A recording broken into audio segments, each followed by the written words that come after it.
नमस्कार। जैसे कि आप जानते हैं कि दमन में कुछ इश्यू है जो बहुत ही महत्वपूर्ण है।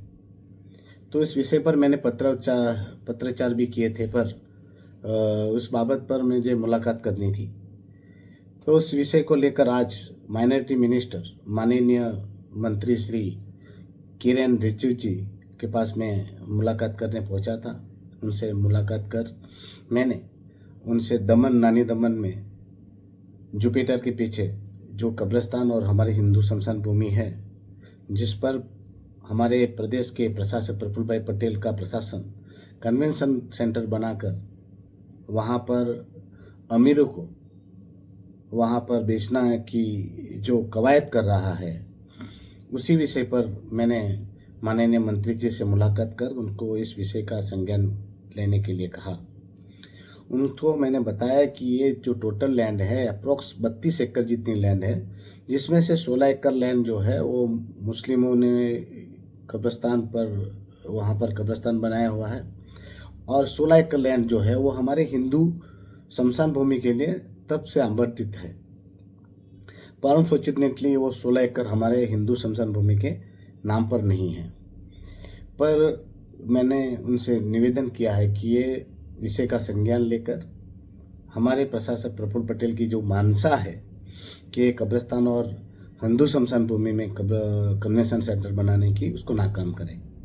और मैंने उनको ये भी बताया कि ये पहला मामला होगा पूरे भारत में कि हिंदू शमशान भूमि और कब्रिस्तान में कोई कन्वेंशन सेंटर बनाया जा रहा है।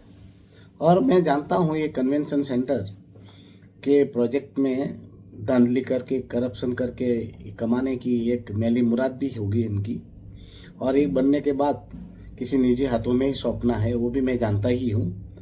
तो यही बातों को लेकर मैंने उनको ये बात संज्ञान में लेने के लिए कहा और उनसे निवेदन किया कि किसी भी काल में ये कब्रिस्तान और हिंदू शमशान भूमि पर एक कन्वेंशन सेंटर ना बने।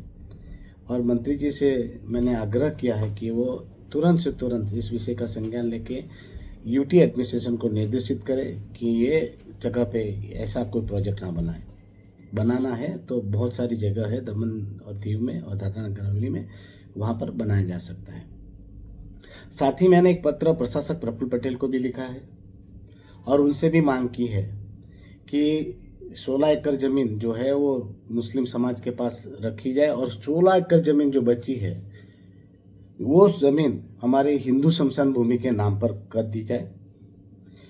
क्योंकि हमारे भारतीय जनता पार्टी के मित्र भी कह रहे थे कि जो है वो वहाँ पर शमशान भूमि बनने वाली है।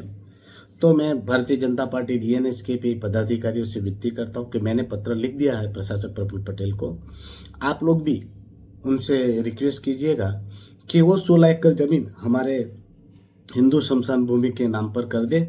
और प्रशासक को मैंने ये भी लिखा है कि इस ज़मीन में वर्ल्ड के बेस्ट से बेस्ट शमशान भूमि का निर्माण किया जाएगा, जिसमें सारे प्रकार की अग्नि संस्कार की सुविधाएं हम करेंगे। वो गैस से हो, लकड़ी से हो, या फिर इलेक्ट्रिक से हो, या अन्य रूप से। और वहाँ पर कोई भी व्यक्ति अगर मुसीबत के समय वहाँ पर किसी भी अपने परिजन का ये स्पिरिचुअल जो क्रियाक्रम करना चाहे तो उनके लिए सारी सुविधाएं अवेलेबल हो, वैसी व्यवस्था हम करेंगे। और प्रशासक प्रफुल्ल पटेल से मैंने ये भी कहा कि आपके प्रशासन का एक भी रुपया नहीं चाहिए। ये 16 एकड़ ज़मीन सिर्फ आप हिंदू शमशान भूमि के नाम पे कर दो, तो हम उस पर सारा अपना खर्चा, और उसका मैं प्रॉमिस कर रहा हूँ, चाहे तो एफिडेविट लिख के देता हूँ कि वर्ल्ड की बेस में बेस शमशान भूमि यहाँ पर बनाएंगे, और ऑन खर्चों से, हमारे खर्चे से इसकी जवाबदेही भी मैं लेता हूँ। और मुझे विश्वास है कि आप भारतीय जनता पार्टी के नेता भी प्रशासक प्रफुल्ल पटेल से मिलेंगे और उनको ये 16 एकड़ ज़मीन जो बची है, जो हिंदू शमशान भूमि के लिए ही उपयोग में थी पहले से, वो प्रशासक प्रफुल्ल पटेल से हिंदू समाज के नाम पर करवाएंगे। और वो 16 एकड़ ज़मीन जो है वो पुरानी समय से ही कब्रिस्तान थी, तो वो कब्रिस्तान के लिए आवंटित किए जाए, उसमें हमें कोई किसी को प्रॉब्लम नहीं है, ना हिंदुओं को प्रॉब्लम, ना मुसलमानों को प्रॉब्लम है। हमारा भाईचारा पहले से बहुत व्यवस्थित रूप से, सुचारू रूप से और अकबंध है और वैसे ही रहेगा। तो आज मैंने किरण रिजिजू जी से भी मुलाकात की और उनसे ये विषय पर संज्ञान लेने को कहा है। धन्यवाद।